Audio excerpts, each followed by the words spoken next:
Over the years in this hobby, we've seen so many Android devices being released that it's hard to keep track of all the different models. What would happen if a company released a product that was so good that it checked every single box for performance and everything else? Well, the Odin 2 did just that, and it's disrupted the market way more than a lot of people thought it would. The Odin 2 might be the best budget handheld that we've seen so far in this entirety of this hobby. If you want emulation on a device and that's your primary need, well, this is set to do every sort of emulation possible under the sun. If this lives up to the hype that we've seen from the other reviewers, I think this device is going to be really awesome. I'm really excited to take a look at it, but let's dig a little bit more into what the Odin 2 is. If you've been looking for one handheld to replace all your emulation devices, this could possibly be the one that you've been looking for. Let's take a closer look at it and see if it's worth it for you.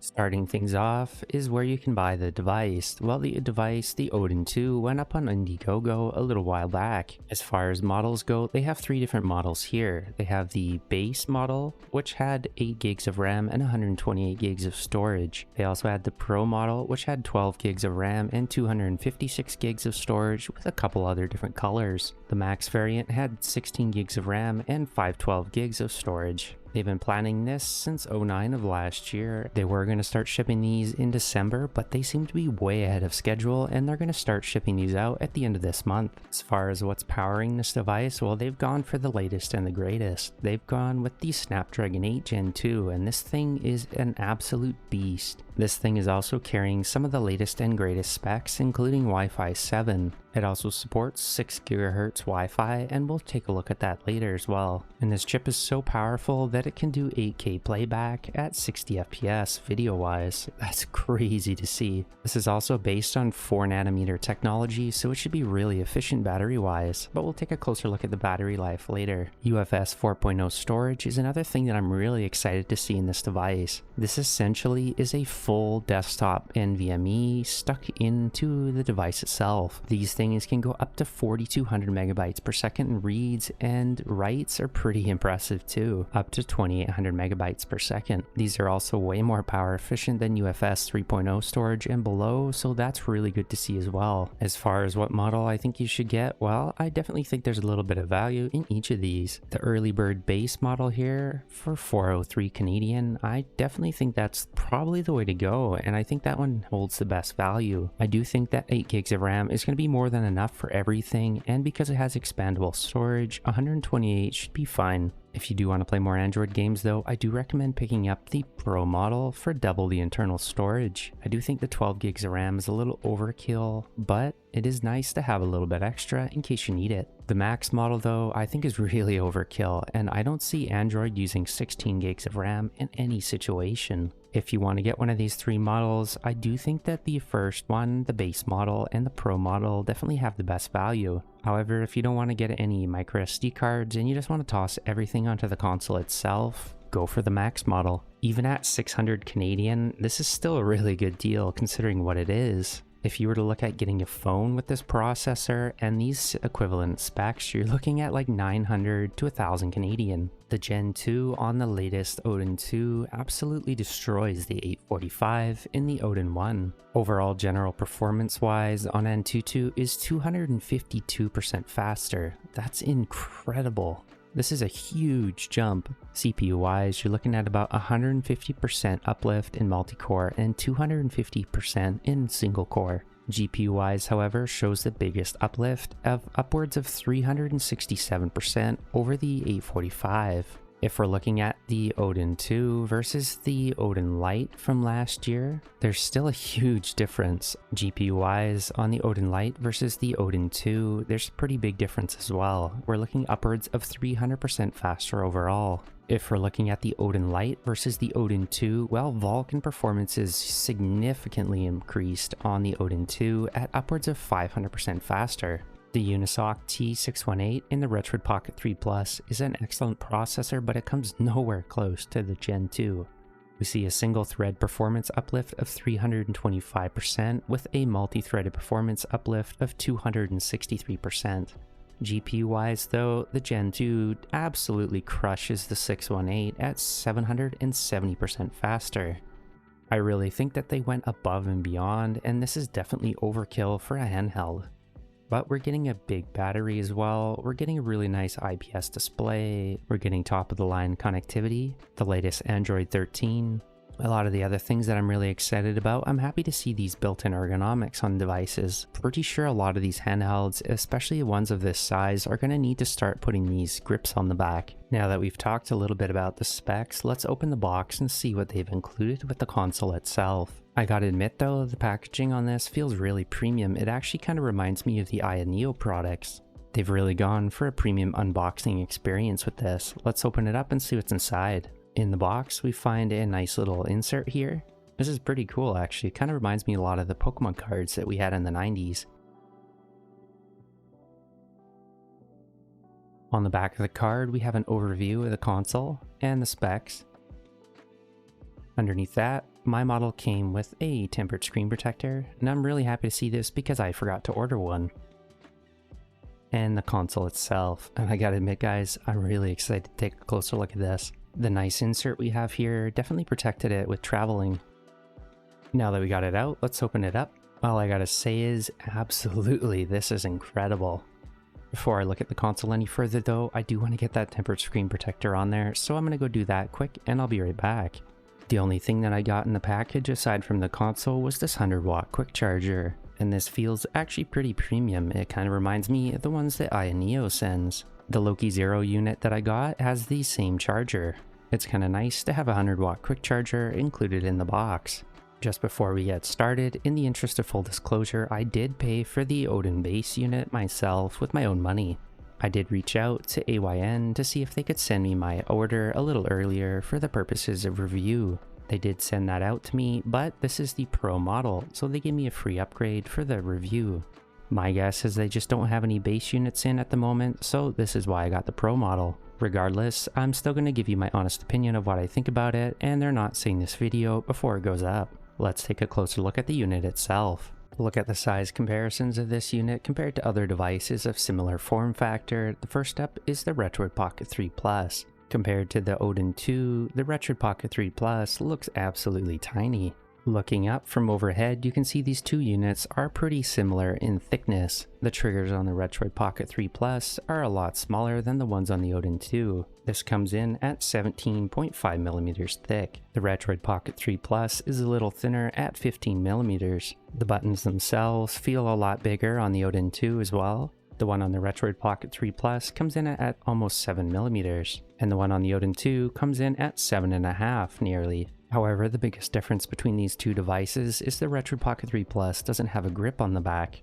The grip itself is instead an add-on onto the Retroid Pocket 3 Plus, whereas on the Odin, it's built into the back, obviously.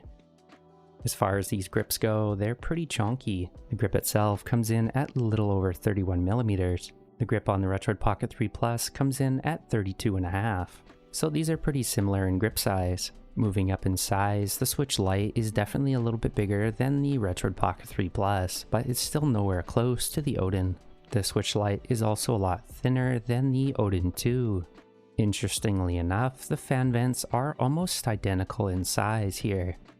They're a little bit bigger on the Odin 2, but it's interesting to see a similar design like that. The Air Pro is almost identical in size to the Odin 2. That's actually a good thing because this is the size of the device where I start finding them actually comfortable for longer periods of gaming. Anything smaller than the Air I just find too small for most cases. Because the AYANEO Air is an x86 handheld, it does have to have a bigger cooling system in it. That also in turn makes the device a lot thicker. The triggers though are almost identical in size. They actually feel very similar too, and the travel range is very similar as well. The other interesting thing that I'm curious between these two devices here is the grip size. Because these are similar in size, I'm curious to see if the grip on the back is similar as well. The back of the Odin 2 comes in at almost 31mm. The Air Pro though comes in at 30mm. That's really good to see that the Odin 2 has bigger grips than the Air Pro. The Air Pro is pretty decent ergonomic wise, but I did find the original Air a little bit better that way. The last comparison that I wanted to look at was the Loki versus the Odin 2. If I move these two devices to similar on the edge here, you're going to see, yeah, the Odin 2 is a lot smaller than the Loki. Obviously, being an x86 handheld, the Loki is definitely going to be thicker. But because this device here is from the same company, I thought this was interesting to see, but the triggers and the bumpers on the Loki and the Odin are identical. That's actually really smart for streamlining production. At 242 grams, the Retroid Pocket 3 Plus is definitely the lightest of the bunch. The Switch Lite comes in at 267 grams. Moving up from there, the Odin 2 comes in at 426 grams. The AYANEO Air Pro comes in at 450 grams. The Loki is the heaviest at the list at 580 grams. The build quality on the Odin 2 is really good. It has a very soft plastic to it, and it feels very similar to the Loki. One thing I am worried about with black devices like this is fingerprints, and yeah, it's definitely picking up a few. If fingerprints bother you, I would go for one of the transparent models or the gray model. However, I haven't had any fingerprint issues bothering me on the Loki, so I think it should be okay on the Odin 2. On the top of the device, we have our two bumpers and the two triggers. We also have the power button, which is also a fingerprint reader, our volume button. We have the ventilation port up here, an HDMI out, and the microSD card reader. On the back of the device, we have two programmable paddles. On the back, we also have a huge spot here for air intake. On the bottom of the device, we have a 3.5mm headphone jack and a USB-C port. The USB port on the bottom here is capable of outputting 4K 60, but the one on the top can only do 1080p 60. The 65-watt quick charging should charge this unit up pretty dang quick. If you own the Retroid Pocket 2S, these joysticks are going to feel very similar to you. That's because these are exactly the same joysticks that we find on the Retroid Pocket 2S. And overall, I think these joysticks are excellent. These joysticks definitely have a higher range of motion than the standard Switch ones that we're used to. Another nice thing about these joysticks is they sit out of the device quite a bit. Switch joysticks in general are a lot more recessed than these ones. I think they went for a really good balance here of joystick height versus comfort. The top of the grips here is very rubbery and it's pretty grippy. If you want some additional height as well, these Skull & Co ones for the Switch joysticks work perfectly on here. While I'm not the biggest fan of dome switches, these aren't too bad. They definitely have a nice click to them and they're not too loud. We'll take a closer look at what these sound like in a second. The face buttons are rubber membrane based and overall they're not too bad. I also think these face buttons here are the perfect size. They're also not very loose, so I think they're a really good balance. There's a little bit of wiggle room here at the top on my B button, but for the most part, these are really impressive.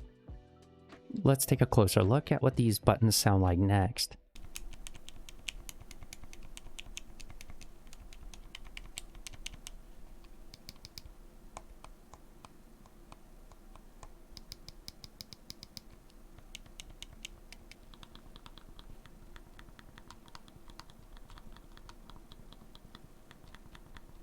As far as the controller here, we have the home button in the bottom, we have the back button on the bottom right corner, the select button in the top left, and the start button in the top right.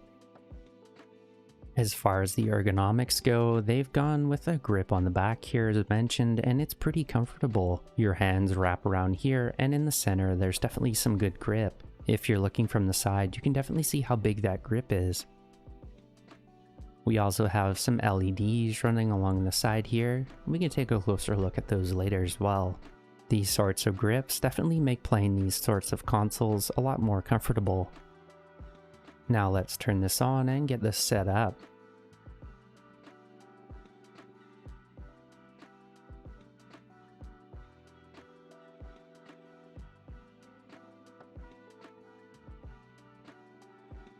Okay, that has to be one of the quickest boots I've ever seen on an Android device, easily. That's probably that UFS 4.0 storage really working overtime. From here, it's just your standard Android setup. We're going to select our language, and we're going to connect to the internet. I'm getting up to 1.8 gigabytes per second on my new Wi-Fi 6 GHz router here at home. From there, I just have to go ahead and select my region and time zone. Then we can go ahead and select the launcher we want. I'm just going to use the standard launcher here as I'm going to switch over to something else later. I also have had a lot of gesture control issues on the Retroid units, so I'm going to use the standard 3-button navigation. And there we go. The next thing I need to do is to head over to Google Play and get everything downloaded. UI performance on this device is absolutely incredible. Immediately on clicking anything, it loads up almost instantly. Let me show you how fast this thing shuts down and starts up. Let's do a quick boot test. And it's off. Now let's boot it up.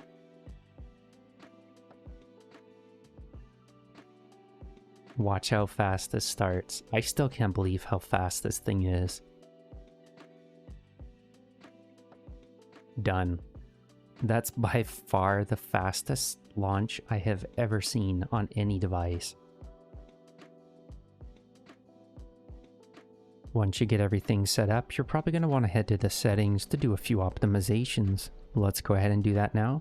First, head over to the apps option, then scroll down. Look for your default apps. In here, you want to select the default launcher for your device. I'm going to be using Daiji Show, so I'm going to go ahead and select that. Next, head down to the battery option. Make sure to turn off the battery saver if you have that on. And leave the battery manager off as well. I also like to show the battery percentage up in the toolbar up here. In the storage option, make sure to unselect the storage manager. In the sound settings, there's a few things that you might want to do here. I turned off the vibration and haptics. I don't personally like touch feedback, so I turned that off. I also usually shut off the locking screen sounds and the charging sounds. In the display settings, I like to use my brightness at 100%. This makes sure that I get really vibrant colors, so I'm going to leave that at 100. You also want to make sure to shut off adaptive brightness, but this might be helpful if you're playing outdoors a lot, but I usually leave this off. I'm also going to go ahead and turn on the dark theme. There's a couple different color options on this device. In the color menu, there's natural, boosted, and adaptive. I usually recommend leaving it to boosted, as adaptive will change your colors on the fly, and I don't really like how it's changing it automatically. Make sure to shut off the screensaver. There's also another option here for colors called Q Color. This is Qualcomm's color profiles. They have Standard and Standard 2. If you use Standard 2, you're going to get a little bit more vibrant display, but this will disable the other option that we just selected. If you go back here, you can see that all of these are deselected now. I'm just going to go ahead and leave it on Standard 2. In the accessibility menu, you go down to Color and Motion, then you can turn on the dark theme. You can also turn on extra dim if you're playing at night a lot and you want your screen to go a little dimmer. If you're taking this with you on the go, I do also recommend putting a screen lock on there. You can also set your fingerprint lock, but you do have to set a pattern or a screen lock first before you use the fingerprint scanner. I'm going to leave my location services off. In the Odin settings menu, there's a couple different options we can do. We can enable the joystick LEDs, and those are pretty bright. And you can enable the LEDs on the side. I do find the LEDs around the joysticks a lot brighter than the ones on the side of the device. Let me turn off my lights here and you're going to be able to see this a little better. So yeah, the joystick ones definitely look a lot brighter. The ones on the side here are a little dimmer, but they're not too bad. We can also change the color of the LEDs here.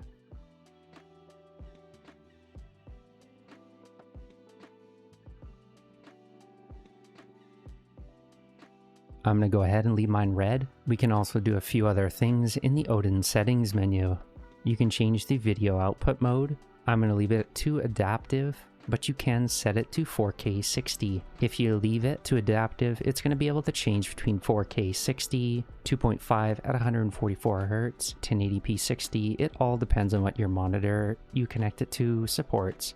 Since this will likely be connected to my TV, it's going to automatically go to 4K 60, but just leave it adaptive and that's probably fine as well. If you plan on using this as a controller, you can leave the screen on when it's connected to HDMI. By default, it's going to shut off the screen when you're connecting it to HDMI. I'm going to leave that to off. If you're playing 3DS or anything that requires a touchscreen, make sure to disable this option. I also like to turn on the show current network speed so I can see my downloads and my upload speed. Set the ABXY mode to whatever you prefer. I like Xbox style, so I'm going to set that to Xbox. The L2 and R2 mode, make sure to set that to both. You can set the M1 key to whatever you prefer here, and the M2. I imagine they might have some extra options here eventually, but for now, these are the only ones that you can see here in the menu. We also have the joystick calibration and gamepad test here, and we can disable apps down here as well. As of recording this video, there's no update for this. This is the version that I'm testing this on. As this is going to be my primary emulation device, I've gone ahead and set up Daijisho on here as my primary front end. I'm also really digging this Pixels theme lately, so that's the one I've gone for. I've also gone ahead and set up all my emulation systems on here already, and done a little bit of testing too. The internal storage has reads of up to 2.5 gigs a second and writes at about 630 megabytes a second. That's pretty damn good. I had a request to check memory card speeds to see if it was worth it, going for an expensive A2 microSD card, or if you should stick to a simple A1 SD card. The Patriot one here is usually my recommendation for emulation devices, and that's the one that I loaded up all my games on. However, I'm going to see if the microSD card reader in this device can take advantage of the Pro Plus here that I have with the extra speeds. We're going to do a quick test on the 512 Patriot one first, then afterwards we're going to check the Pro Plus to see if it's worth it. Alright, let's load up the Patriot one and give that a try. Alright, so the Patriot one just finished. We got a read speed of 80 megabytes per second and a write of 76. That's not too bad. Let's try the Samsung one next to see if there's any improvements. So this was kind of an interesting result, but the Samsung card, the A2 card, actually got worse results than the A1 card. The read topped out at 67 megabytes per second and the writes were only 31 megabytes per second. So do I think it's worth getting an A2 card over an A1 card? No, I absolutely don't. For emulation, I would just get a really decent A1 card and you'll probably be fine.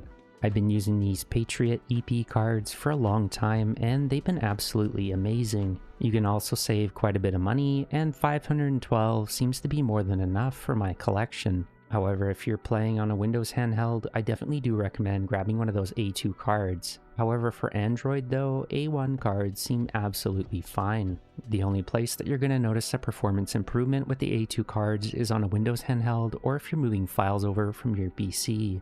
MicroSD card readers, UHS-2 readers can take advantage of that extra speed, but the device doesn't seem to be able to. The cooling system in this device is so quiet that I haven't heard the fan at all in my gaming situations. Even on Genshin Impact, it's been absolutely silent.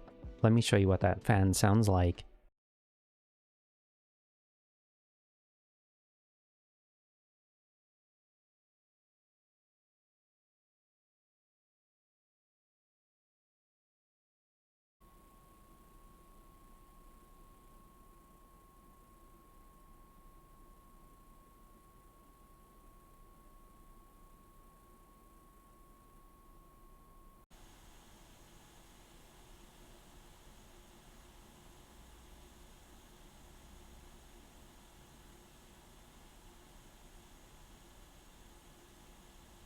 The first thing I want to do when comparing the panels on this device to other devices is look at the Loki 0 versus the Odin 2.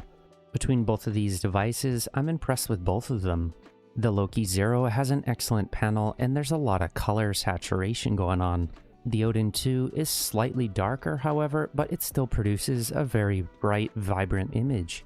I think if I had to pick one, I would probably choose the Loki 0 just as it has a brighter panel, and I do really like a bright panel. However, in terms of color saturation, both of these devices are very good. Is there anything else that can come even close to the nice inky colors on the Odin 2? Well, there's a few other handhelds that I want to take a closer look at. The black levels are pretty decent between the OLED and the Odin 2. You're getting some pretty decent black levels. The saturation is really good on here, and it's pretty much matching the Switch OLED for color vibrancy. However, I do think that the Odin 2 is still brighter than the Switch OLED. I really do enjoy a good OLED, but I'm seeing a lot of these good IPS screens come up in the market lately on handhelds, and I am starting to prefer the IPS screens. We're getting decent enough black levels on these panels, plus we're getting some really good brightness, and you don't have to worry about burn-in. The panel on the ROG Ally is also another interesting comparison. The ROG Ally is definitely brighter though, and if you're looking for a brighter panel, the ROG Ally definitely wins out. That's not to say that the panel on the Odin 2 is dark by any means. This is still a very vibrant and bright panel, and I do think that they went with a really good one for this device. The brightness and color vibrancy are the two things that I notice on a device more than a lot of other factors. Personally, I haven't been bothered by the Odin 2's panel at all, so I know it's pretty decent. Here's another interesting comparison between the Odin 2 and the Retroid Pocket 3 Plus. I don't know how Retroid did it, but the panel that they put in this device is something of next level quality. Both of these panels are excellent though, and honestly, it's amazing to see this kind of quality of panel in the device like this. If we're looking at brightness, the Retroid Pocket 3 Plus is winning in that regard. However, at color vibrancy, they're both doing pretty good. There is a trick though to getting this panel screen on the Odin 2 even better, and I can show you that in a second. If you have the Retroid Pocket 3 Plus and you're upgrading to the Odin 2, I think you'll be happy enough. Let me show you how to boost this panel even more. There's a little trick to getting some more out of this. This is what your screen is going to look like from an HDMI out at the default saturation values. To change that though, all we have to do is go to the settings. In the settings menu, scroll down until you see the Odin settings. From there, scroll down to the bottom of the list until you see run script as root. Then we're just going to have to select the script that we copied over. I went ahead and put that in my downloads folder on my SD card. Select the 1.3 file or whatever saturation value that you set. Then just go ahead and run that. Once that's run, just go ahead and restart the device. With the saturation levels boosted, this comes a lot closer to matching the Retroid Pocket 3 Plus. The colors are a lot more vibrant now on the Odin 2, but the panel on the Retroid Pocket 3 Plus is still brighter. This is with both screens absolutely maxed. As mentioned though, this is really not a bad panel in any way, shape, or form, and both of these are excellent. This is more closer to a 6500 Kelvin. I think this is pretty dang accurate. The Odin 2 though, I would say is a little bit more on the cooler side. To my eyes anyways, it looks more like maybe 68 or 7000 Kelvin, but I don't have a way of measuring this. The panel on the Odin 2 is excellent. I am super happy to see that they went with a good screen for this device. In terms of audio quality, these are some of the best speakers, if not actually the best speakers that I've seen on a handheld. The ROG Ally and some x86 handhelds like the Steam Deck definitely top the list. This is the best audio I have heard on an ARM device, hands down. Let me show you what that sounds like. For comparison's sake, I'm also going to compare this to the Retroid Pocket 3 Plus. And because the Retroid Pocket 2S had such good speakers, this was the current Android champion in my opinion. Let's see if this one and this one sound any better than the Odin 2.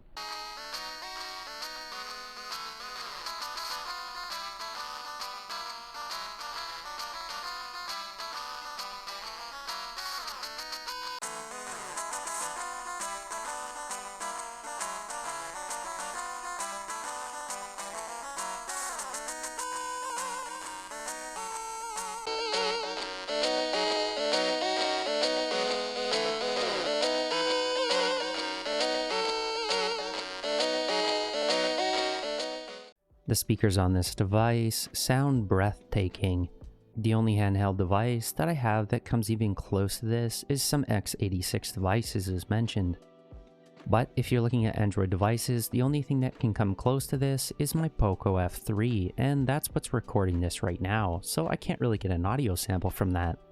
The Poco F3 though is incredible, and it has Dolby Audio on it, so that's not really a fair comparison. But all things considered, this thing is absolutely incredible. Those audio recordings really don't do a justice of how good these sound. I'm so used to devices that come halfway on everything. This device here, I can't say it enough, but the performance on this device is incredible. Everything that I tested far exceeded my expectations. If it can run on Android, it'll run on the Odin 2. There's nothing that I've tried on this device that had any performance problems whatsoever. If it's an emulation problem, that's a different story. But if it runs on Android and there's no emulation issues with the ecosystem itself, it'll run on the Odin.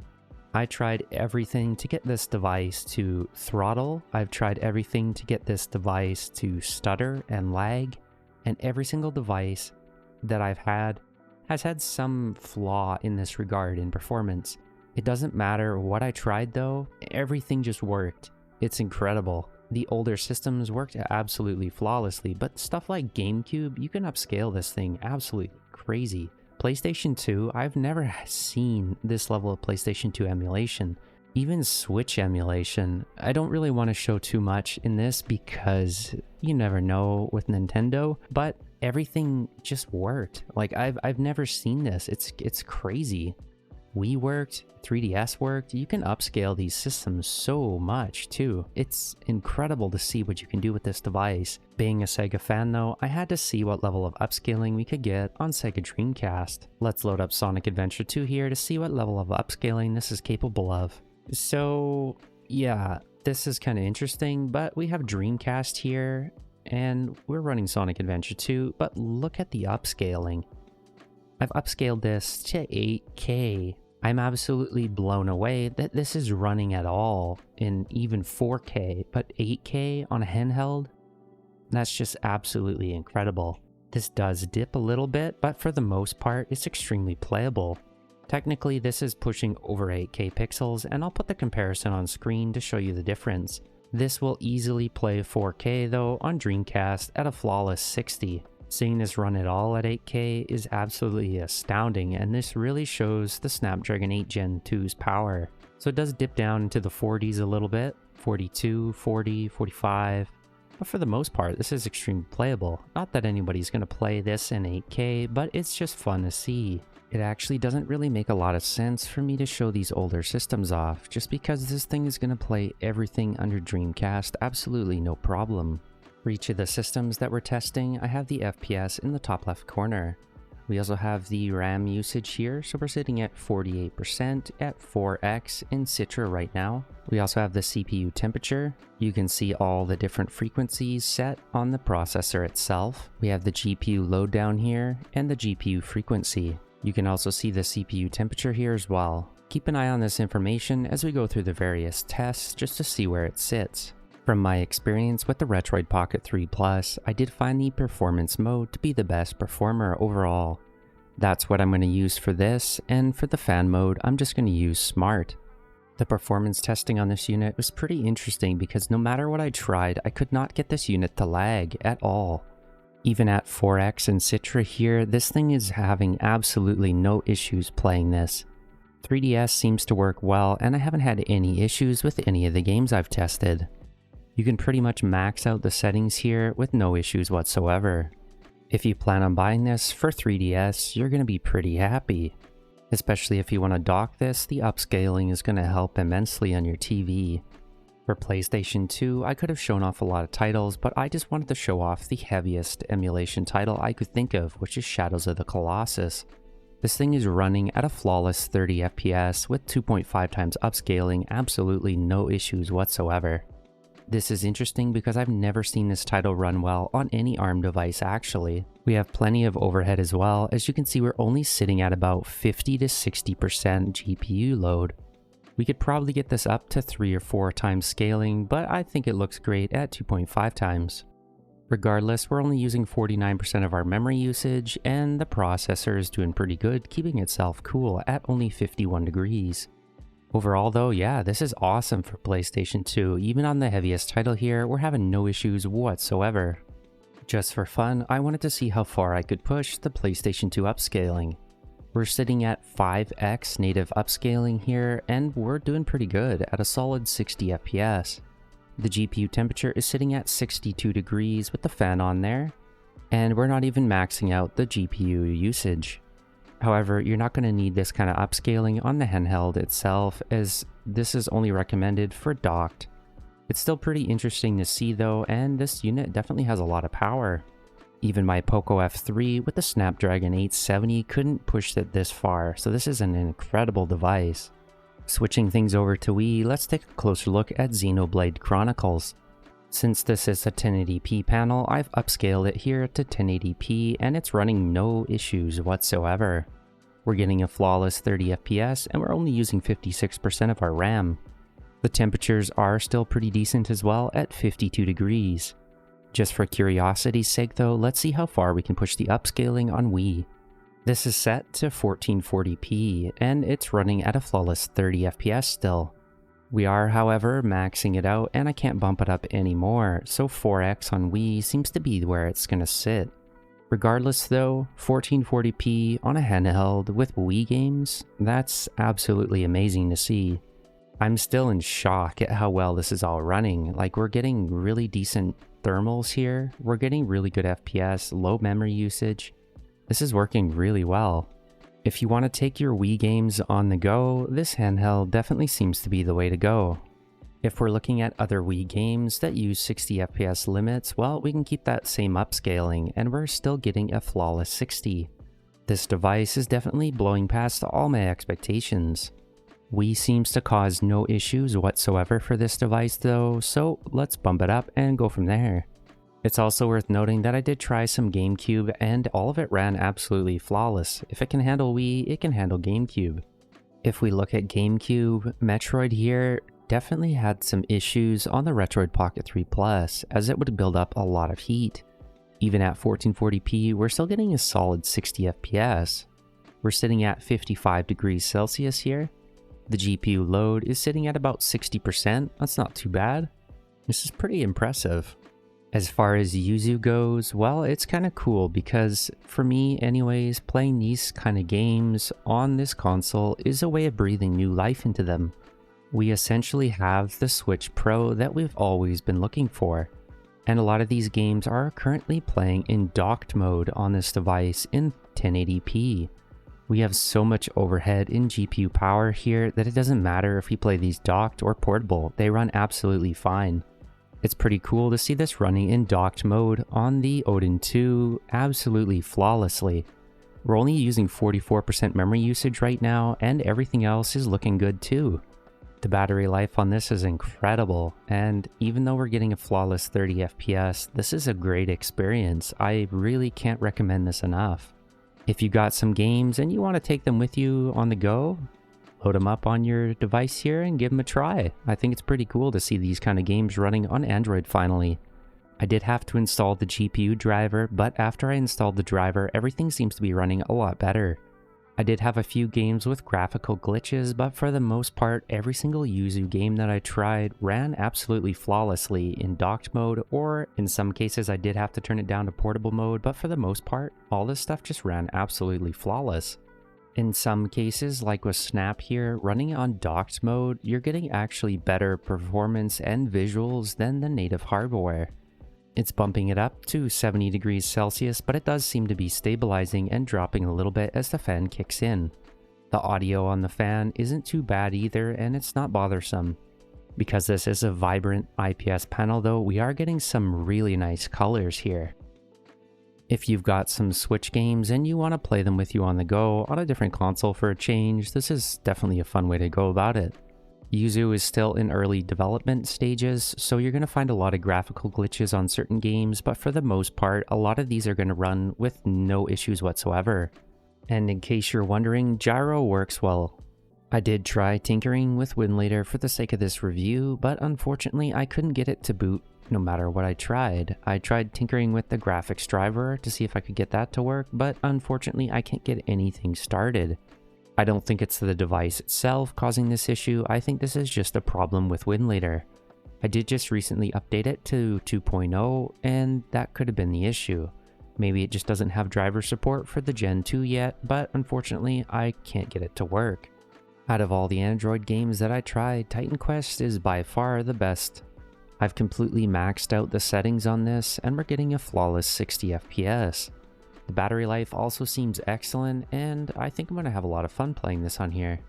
This game has so much replay value, I can see myself easily playing through this again on Android. It's pretty cool to see a PC game like this ported over to Android and to see it running so well. I was able to run this on the Retroid Pocket 3 Plus with some of the settings turned down, but this is completely maxed out.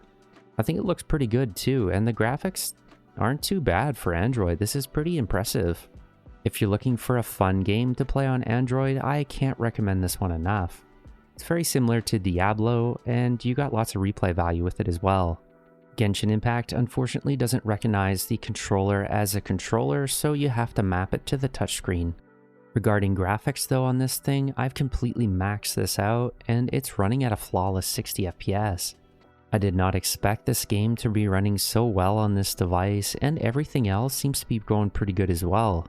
The temperatures are pretty low, for now anyways. The RAM usage is at 53%, which isn't too bad. But overall, yeah, this is super smooth. And it looks amazing too. This looks as good as PC graphics, but we're playing this on a mobile device. That's just crazy. Even the particle effects don't seem to phase this at all.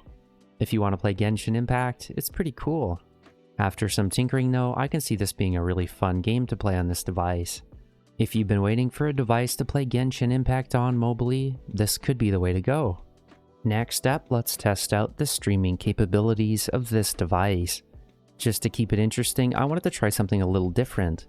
I did just upgrade my router at home that supports 6 GHz Wi-Fi, and both of these devices support it, so for the sake of interest, I wanted to see if I could stream from my ROG Ally to the Odin 2.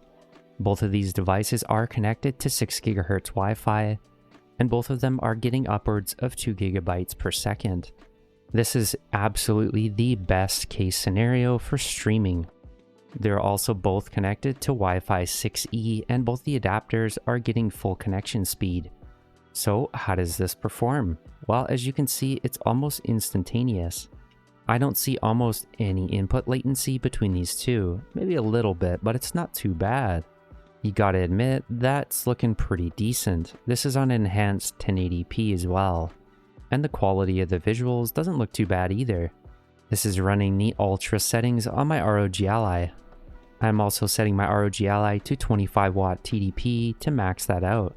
I haven't had a lot of luck streaming from my desktop to a mobile unit like the ROG Ally either. For some reason, I just don't get good streaming experiences using my desktop.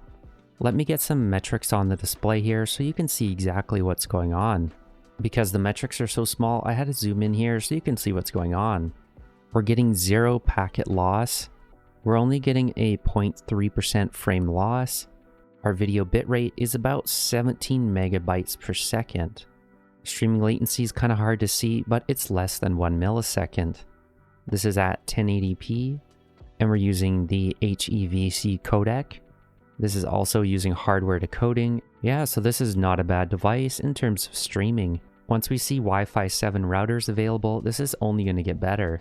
So this is definitely the best case scenario for your streaming. I've never been a big advocate of streaming, but I can see myself doing some streaming on this device now.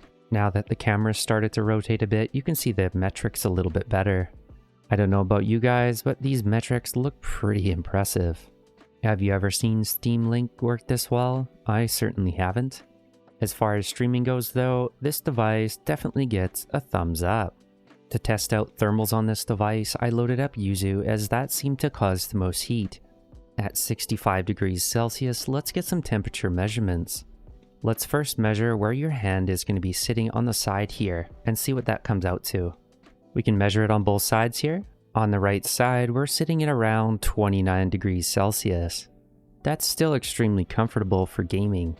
On the left side, we're sitting just over 30 degrees Celsius. That's pretty impressive. What about on the back of the unit? Let's check out the thermals there. If we check the temperature in the center of the device, we're sitting at about 33 degrees Celsius. 32. That's not bad. And on the grips are sitting at about 30. Just under 30, so about 29. So in general, even when the device is using at about 65 degrees Celsius, you're not going to see over 30 degrees Celsius temperatures on your hands themselves. I'm not going to put a laser on my screen as that's a surefire way to damage the panel. During gameplay, if you put your hand on here, it does get warm, but I wouldn't say it's hot by any means. The Odin 2 does a great job at managing thermals, and I can't see this device having any issues thermally. Do these different performance modes offer really any gain whatsoever? Well, let's check that out. I'm going to try the standard mode first, then we're going to go up and see if there's any improvement between these 3 different modes. Let's run a test on the standard mode. In the gaming benchmark on standard, we got a graphics score of 3715. This is with the fan set to smart mode. Let's try performance mode next. Alright, so the performance mode just finished. It's kind of disappointing to see, but I mean, it was doing way better than expected anyways, so let's bump it up to high performance and see if there's any improvement there. And high performance mode just finished with, you guessed it, pretty much the same score. This is just a quick test though, and it might change depending on what you're playing, so it's worth playing around with the performance modes to see what works best for you. As for me, I'll probably just leave it in performance mode. I don't really see any difference from what I'm playing anyways going down to standard or high performance. I kind of recommend that's what you do as well, just leave it in performance mode. Next up, let's see if this device thermal throttles. I'm going to leave this in a high performance mode, and since it has a fan, I'm going to give it the benefit of the doubt and put it in smart mode. I'm also charging this with a USB-C, getting 65 watt quick charging. That's going to produce heat, as well as running a stress test. Running in performance mode should give some more extra heat as well. Let's run this and see what happens, and let's see if it has any thermal throttling. This test does take about 20 minutes to run, and it's going to push everything to its limits. I'll be back in about 20 minutes to see how this looks. We're about halfway in the test, and we're sitting at about 73 degrees, but it does seem to be stabilizing there, so I'm hopeful that that's going to be the hottest it's going to get. We still have the benchmark running, but let's take a look at the temperatures on the back. On the right grip, we're looking at around 30 degrees Celsius. In the center, we're looking at around 37. Up by the exhaust, we're looking at around 41, 42. On the left joystick, we're looking at around 30. The test just finished, and we get some pretty interesting results. Right here shows us the stability, and it's gone down to 98.8%. That means over the entire test, the device only throttled 1.2%. Seeing only 1.2% throttling is absolutely astounding. AYN did a remarkable job on the cooling, and 1% throttling rate is excellent. If you do plan on playing some heavier emulation titles, I do recommend setting the fan mode to smart. This will help mitigate the throttling, and if you don't play without a fan, I imagine this will be a little bit more. However, 1.2% is basically, you're not even going to notice that. I don't know if the high performance mode will adjust anything else, but I tested this in performance and it seems to be pretty decent with the smart mode fan. If you look down at the graph here, you're going to see the performance over time. Most Samsung phones and phones in general will start to decrease around halfway, and they can drop upwards of 50%. Seeing a device like this not throttle almost at all is amazing. There are some phones, like the Red Magic phones, that have active cooling in them that should look very similar to this. However, if you don't have a fan in your device, you're going to notice a little bit of throttling. Overall though, AYN did a remarkable job keeping this device cool. Good job, AYN. As far as input lag goes, well, I can't really notice any. As soon as I press the button, he jumps. It's also worth noting that I'm pretty picky about input lag, and I don't see any. I've tested a few different emulators and a few different cores in general, and I can't see any input lag in any of them. I could give you a concrete number if this was a Windows handheld. Unfortunately, with Android, I don't really have any particular way to test this. Because this device has so much performance, you could also enable run ahead and you'd get even less. If you're worried about the input lag, I'd say don't be, because you're going to be pretty impressed. If you're looking for some good accessories for this device, well, let's start with power banks. What power banks would I recommend? Well, you want something that's capable of 65 watt quick charging. I have two of them, and both have been excellent so far. You can look at the base use power supply. This is metal, and it does feel really good quality. It also has a little display up top, which can show you how much battery charge you have left. The other power bank that I could recommend is the AYANEO one. And it has a slightly bigger display, but it's also heavier and it has a little bit more battery capacity. This also does show you how much charge you have left by pressing the button on the side. You might see this flicker, but it's not flickering in real life, it's just how my camera is recording it. Either way, either of these power banks are going to be excellent for a device like this. If you're looking to take this with you on the go, well, what else can you bring with you? What I usually recommend is a good travel case, and the one I have from Tomtoc seems to fit absolutely perfectly. It fits in at the back, and both the joysticks sit in these little openings on the side. I also have a small charger in here.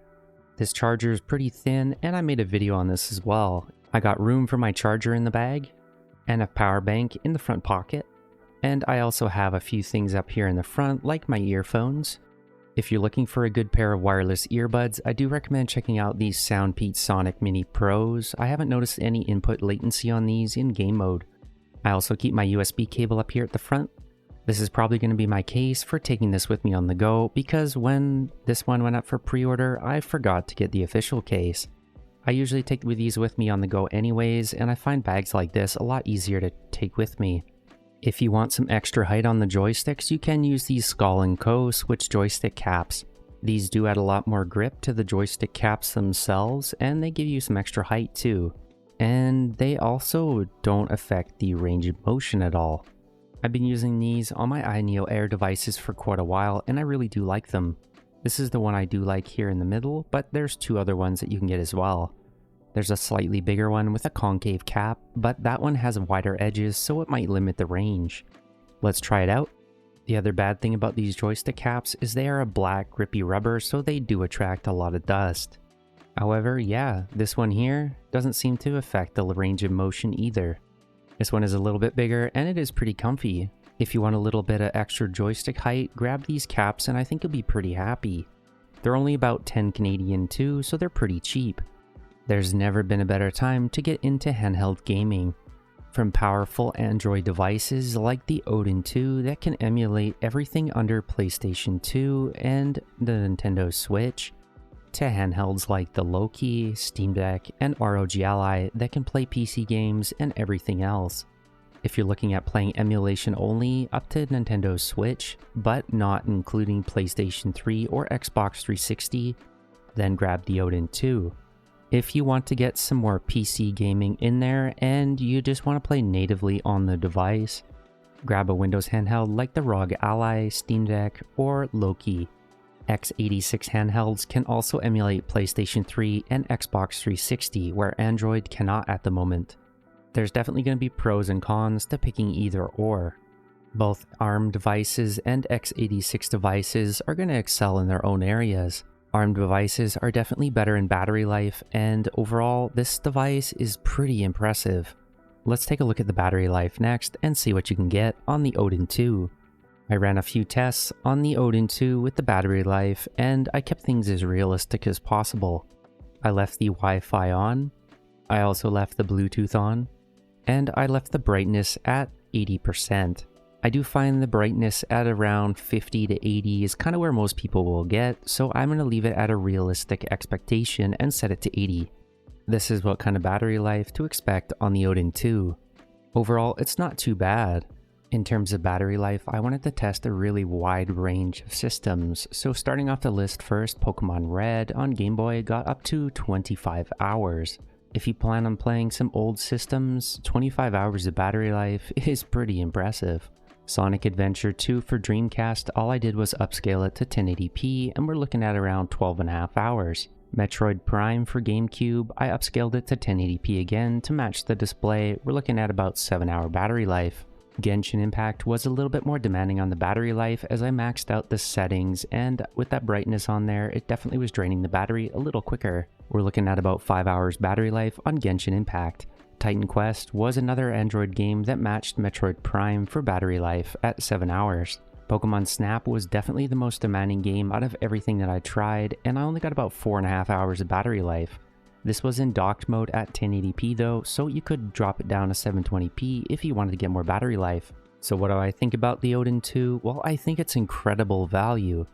If you only want emulation, and you don't care about PlayStation 3 or Xbox 360, you can't go wrong with grabbing the Odin 2. This device comes out best in class in so many categories, it's hilarious. The screen is still A tier and it's definitely at the top of the list. The speakers are incredible and I've never heard anything better from an Android device. The controls are excellent and overall I think they did a great job with the joysticks and the button placement. I also really like this D-pad and the triggers are also great. Everything about this device checks every box for me. As for what I think you should get, well, it really comes down to preference. If you want PC gaming, you're still going to have to look at getting an x86 device. But if you only want Android stuff, Android is constantly growing as well. The ecosystem's still pretty young, but it's getting more stuff that you can do with it all the time. If you want a great handheld, grab the Odin, and I don't think you're going to be disappointed. This is an incredible handheld, and I'll be recommending this for years to come. I don't think any company is going to come close to developing a console like this, and I think you're going to be okay if you grab this for a good while. I would say in regards to the Odin 2, the hardware is definitely ahead of the OS development. I think we're going to have to wait a good while before we're going to need any better hardware than this. This is overkill in every category. If you're interested in the market and you want to buy a device that you're not going to have to replace for a very, very long time, I'm pretty sure this is a safe bet. AYN, if they can keep producing these, they got a handheld that's going to change the entire market. This completely changes the way that we look at handhelds in general. This device has definitely set a new platinum standard for what a handheld should be, and what it can be. I spent an entire week with this device and I tried to find so many different faults with it, but I couldn't find almost anything. I have absolutely no real gripes with this device, and it's almost perfect in every regard. The biggest limitation here is the Android ecosystem itself, and we're going to need a lot of development to get this thing anywhere close to what the hardware is capable of. Hopefully this review helped you, and if you have any questions regarding the Odin 2, make sure to let me know in the comments below. Make sure to subscribe so you don't miss any future videos, and as always, thanks for watching.